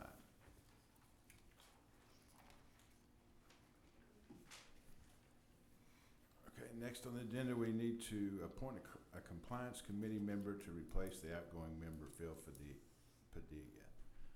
We did this out of, in a rush at the last meeting, and brought to our attention that might not have been the most proper legal way to do it, so we're gonna redo that again. And I think everybody was sent the applications of the 5 people, and we need to vote on who we'd like to appoint to that. So I think what we'll do is first of all, did everyone everyone's got the information they needed to discuss and everything? Okay. Does anyone else like to stay before we say something before we vote? Yeah, can we open it just for a little discussion? Sure. That'd be That's okay? what I'm saying. Okay. Awesome, so, and I apologize, I don't have it right here in front of me. Our candidates were Peggy Dean, Ted Tumanowski, Ted, yep. Judy Hayes, and David Rodriguez. And I think Norma sent that to me. The one that had sign on the back that broke her arm, what was her name? Sylvia Sanchez, I believe. Sylvia Sanchez, that's the 5th one. thank you.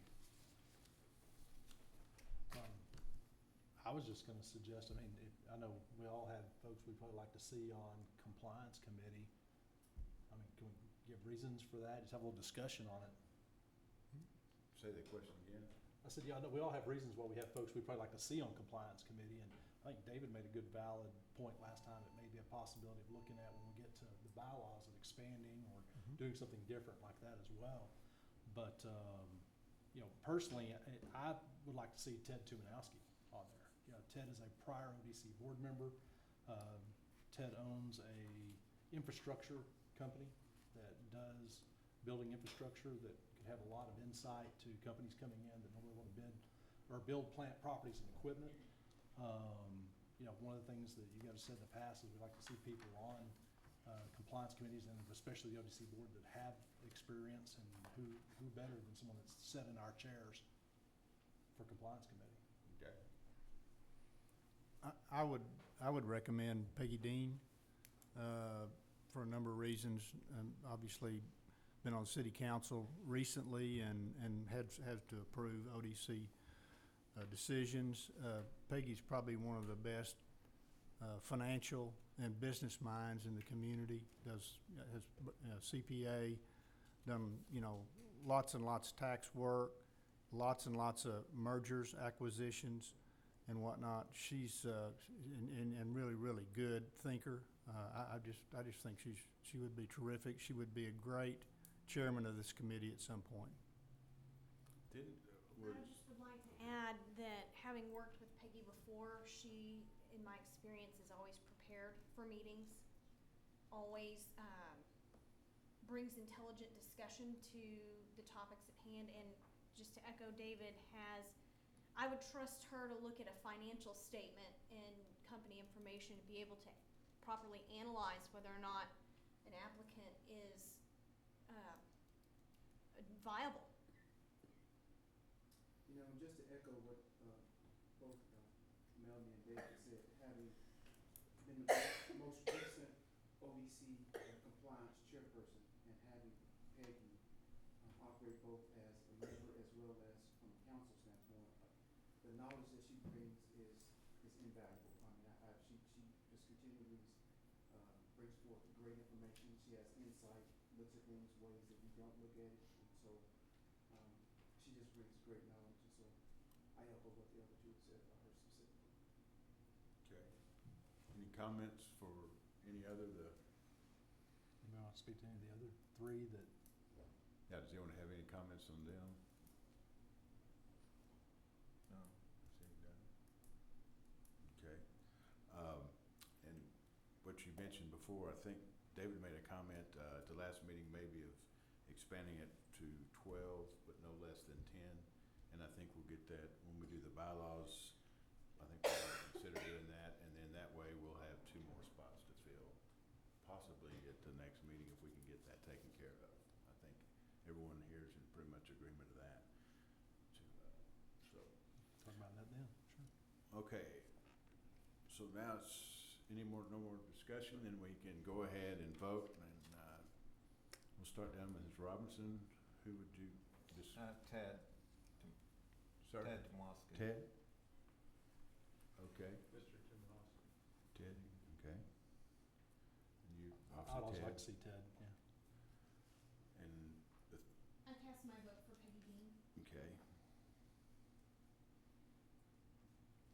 Peggy Dean.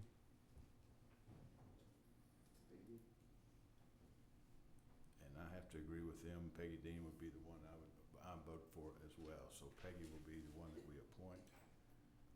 And then I'd like to make sure that the applicants that we have here are, if we just move forward and expand that 2 more, that those applicants be in there, and we'll have an opportunity to add to that if you want, but at least have those 2 available for the next deal, and look forward to trying to get that accomplished. Okay. Discuss the appointment of 2 members to the City of Odessa Tax Incentive Committee, currently Melanie and David, for a 1-year term expiring March 31st. And my understanding is we can only have 2 members on that. Is that correct? That's correct, and their terms run until March 31st of 2022. So I think we took a premature vote on that. We can wait until the terms expire to vote the next one. Okay, do we need to make an action item now? Or No, just, no, the just 2 bring that it to, are already serving okay, will be the ones that continue to serve. okay. Next, consider. And those 2 are Melanie Coleman and David Rutan. God, I'm relieved. Yeah. Okay. Consider revisions to the ODC bylaws. I think we set those out, and I'm not sure we got responses from everybody. So we sent the email out on April 14th, 2021, asking for comments. We only received comments from Mrs.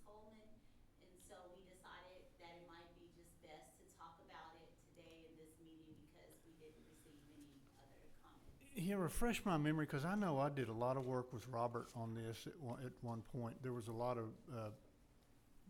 they weren't material, I would guess I wouldn't call them material. So those have been incorporated, right? No, because council did not vote on those particular bylaws that we worked on.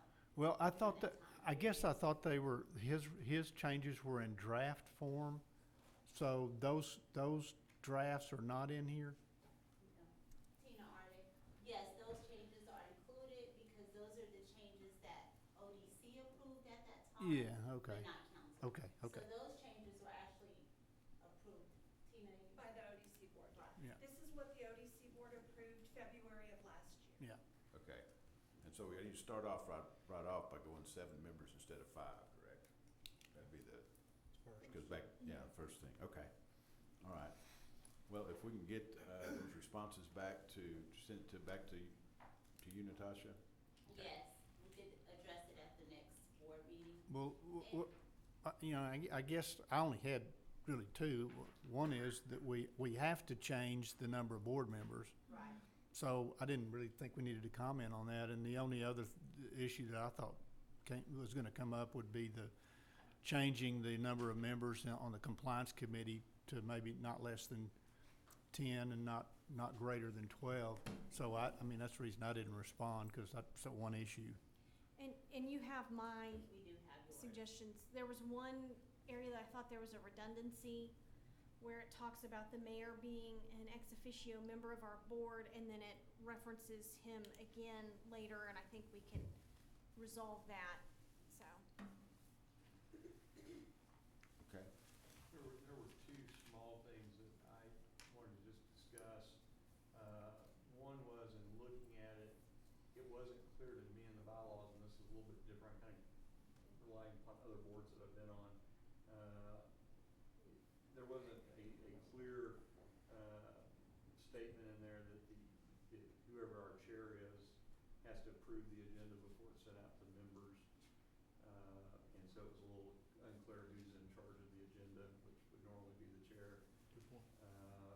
And then the other thing was, I didn't see any provision in there for a member to ask for an item to be on the agenda. And so. I can't tell where it was in there. I thought you took 2 members on the board. Is that not I correct? don't think it's laid out clearly in the bylaws, but that's something we can add. Yeah, I mean, I've got. I think those clarifications would be useful. I do too. Say it again, Melanie. I said, I think those clarifications would be useful. Yeah. Right. And if we could, keep it in line, same as what council does. I think it was to take 2 members. Yes, we will add that exact same language. Okay. If that's okay. All right. Well, with those changes that we've just discussed, do y'all feel comfortable with those and what you've read, and if we make those changes and have it come back next meeting?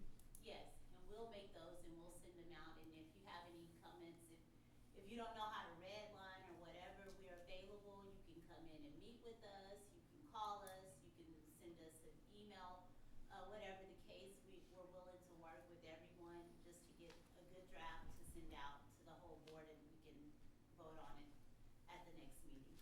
Is the plan to talk about compliance committee membership next time, or is it part of this? I thought it was to make that adjustment now.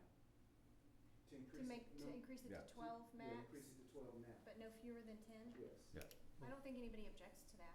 No. Well, this is just off cuff, but one of the thoughts also is, I know we have 10, and the thought's always been to make sure we have plenty of people who can show up at compliance. These are all business people, they're very busy, have things going on. I don't think we've ever had a problem with getting a 4 quorum for it. But the other option is to go to 7 and have every board member have an appointment to compliance to mirror what council has for ODC boards. So from past experience, being on it for multiple years, I don't think we're gonna do that. I think you reducing your number, you're more likely to have less people. The exact same busy people will be busy just in shorter number. So I really think. I'd be willing to go either way, increase it and add a few, but just a Yeah. suggestion to help to mirror what council looks like. I don't Yeah, think it's just- reducing the viewpoints is valuable either. I think that the more people you have in the room discussing perspectives, the better. Well, this is just voting members. I mean, we've already got 5 ex officio. I'm assuming you could have as many ex Ex officios as you officio wanted. typically just listen. They're not there to put in their input. Oh, that's a shame. We've got some brilliant people ex officio. I hope they would They participate. give input, but they don't get to vote. Correct. Yeah, we got some brilliant minds. I'd love to see their input. That'd be great. Okay, yeah, it's just a suggestion, so increasing would be fine too.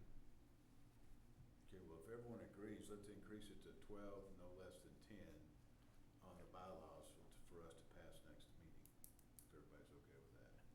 And then the only other item is what I called you about. Go ahead. As well, and just for a little clarification, I really want to look at compliance committee, and what I've read through Open Meetings Act, it seems like our compliance committee is in violation of open meetings.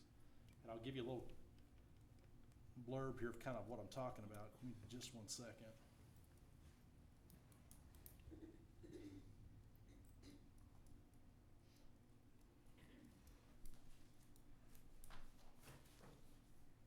So when you look at the 2020 Open Meetings Handbook that was put out by the Attorney General, on page 19, item E, it talks about advisory bodies.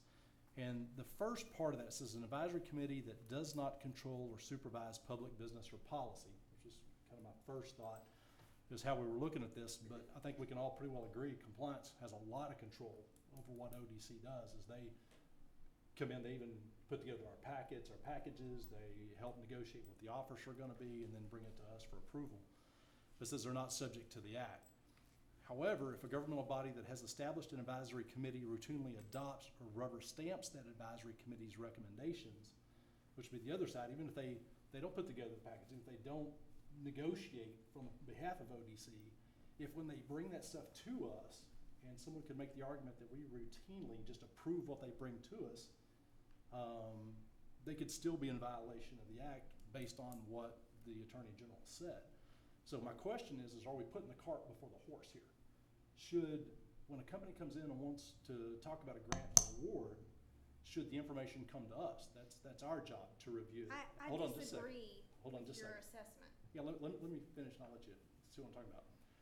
Should we be the ones to review that and then let compliance committee do what they're supposed to do, which is then check off the boxes of, yes, they've met the NAICS code, yes, they meet the business plan, yes, they meet all the qualifications, and basically be our checks and balances. That's the way I've always read compliance committee should be.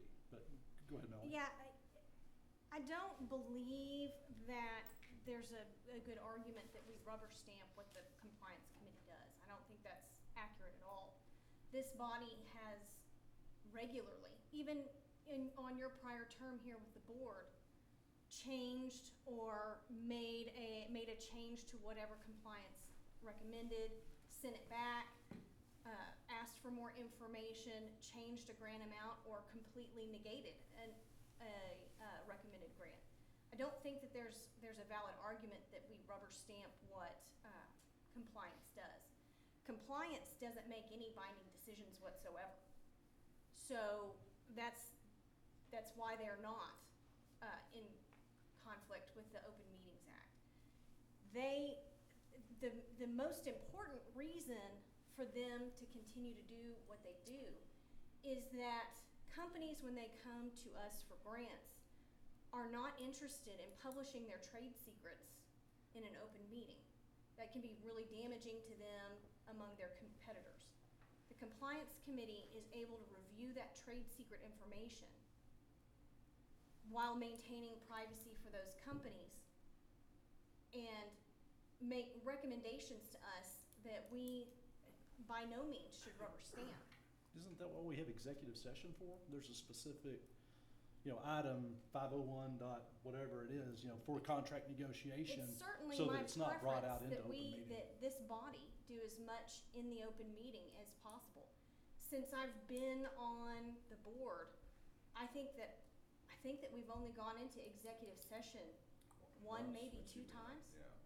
And that was at our last meeting. We did it twice since Well, and that's my concern, is that someone could make the argument that ODC is using compliance committee to get around the Open Meetings Act. We discuss their recommendations in the open meeting and determine in the meeting whether we agree with what's recommended whether we have an issue with it, whether we want more information. That's always been done in these meetings in public. Okay. Yeah. It's just a concern I wanted to voice as I read it. Well, so let me ask this about your concern. Your concern is more legality or the preferences in which you would rather see it operate? Because if it's legalities, we certainly need to get legal to have some conversation and do some research on that and come back. We certainly don't want to break the law. Yeah, that's what I was talking to Tim about earlier today, was I'd like to see legal review it, just to get an opinion, I think that's fine. Natasha's nodding her head. Absolutely. So let's do that. So- And then, of course, my personal preference would be, I'd love to see ODC as the board. I think that would be the proper do it, and then have compliance be our checks and balances. But that's just my personal preference. I default to the majority of the board. The only thing I would add to that is, I know I felt, I don't know if uncomfortable is the right word, or what word I'm looking for there. But when we did the Lucero deal and we went back and compliance presented, and, there were several members that had very little information on that. We were looking at the largest deal that I guess ODC has ever done, and I would have liked to have seen it, and if we keep, I guess I'll generally say this, if we keep the structure as it is, I would like to see compliance do a much more complete presentation when they come to us in that executive session, so that we have a much better grasp of everything that's going on with that deal. Because I felt a little bit uncomfortable, under the gun, whatever word we want to use to make a quick decision on something that was a pretty big deal, and really had very little information to go off of on it. Yeah, the unfairness of that is that I think that the reason that y'all were in that situation is purely because y'all were new, because the rest of us have been engaging with that information for a while. Yeah, but I don't disagree with that at all. I think a more complete presentation would be just fine. I don't see any issues with that at all. I think that again, I think that's, if you're voicing the concern that you don't think you had enough information to make a good decision, then we need to get you more information. I think that'd be great. Yeah. I totally agree. I think that's a fair assessment, but in respect to Lucero, that specific deal, it was a timing issue. But no, I totally agree, so. And That's fair. y'all had all met with the Nacero people prior to that. Correct.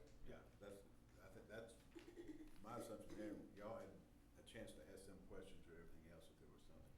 And all we were doing at that time was trying to get the amount of incentive that we were gonna do, because it's gotta come back around. Right, for contracts. Yeah, for contracts and everything else. For us, and Yeah. I speak for me when I say us, is I'm kind of a detail guy. I like to look at financials. I'm a nerd. I like to look at that. I like to see where's the money coming from. Where do we have signed contracts with people that are going to provide the money? What's their ability to pay back? What's their past history? What's the chairman's experience? I went through the deal with Summit and that fiasco, which is a totally different deal. Please don't tell me I'm liking to it. This is Nacero's a million light years better than that was. But after being through that, I'm kind of a detail guy. I'm going to be the guy that's going to ask a lot of stupid questions, because I'm that guy. So I like to see the detail. Okay. We'll try to, and like I said, it's more timing, I think, on that, and maybe my assumption that y'all had already met with all of them, and y'all were pretty much up to speed as to what was going on, and asked those questions or whatever you had. But- Sure. Hey, And Wes, is that something you can easily facilitate? The request that they're asking? You just gotta figure out how you can. I'll involve them in the compliance committee at some point if they like. We Just we have have the that chairman ability come as well. when we meet like that again. Okay. All right. Or whoever wants to be on there, ex officio. Yeah, but we can revise our presentation. We can revise the way the presentation's made, no question about it. Okay. All right, so now we're down to consider revisions of the Development Finance Program Administrative Policy. Who's presenting that? Us? Is that just, I'm talking. Yeah, go ahead, Wes.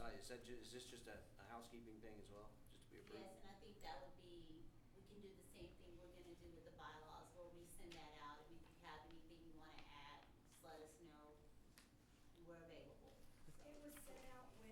the bylaws, there were two documents in that same email. Oh, okay. I don't have any comments to it. Were there no changes to either one of those, or, I was looking for like a red line version, you know, my past bylaws I had were like all red lined, but this one looked just clean, so I'm assuming there were just no changes at that point in time? None were provided to me to Okay. put in it. Okay, so the next one we get should probably have some stuff in it, okay. Except for Melanie did send her. I submitted a couple of comments by red line to Natasha, but I didn't see them in the one that was in the We packet. didn't put it in because we knew there would be more changes, or there was discussion of more changes, and so, since we didn't get any feedback from anyone but Melanie, we just left it as is. Okay. All right. Committee reports, when is partnership gonna start up again, Wes, cause I haven't gotten anything. Yeah, we haven't got that planned yet. Probably gonna be after summer, or maybe Okay. as the school year maybe gets going back on, everybody will be comfortable at that point to get back together. Okay, tax incentive, Melanie and David, Didn't meet. No meet. Advertising, met today. Chris, do you wanna? Craig, come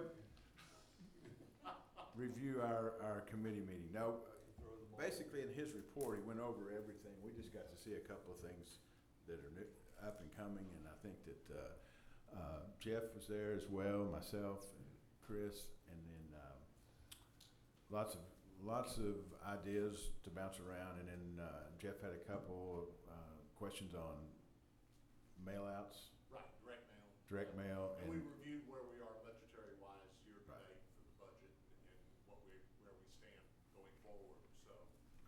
It was a good meeting overall. I thought a lot of good input from Mr. Russell and everybody else. okay.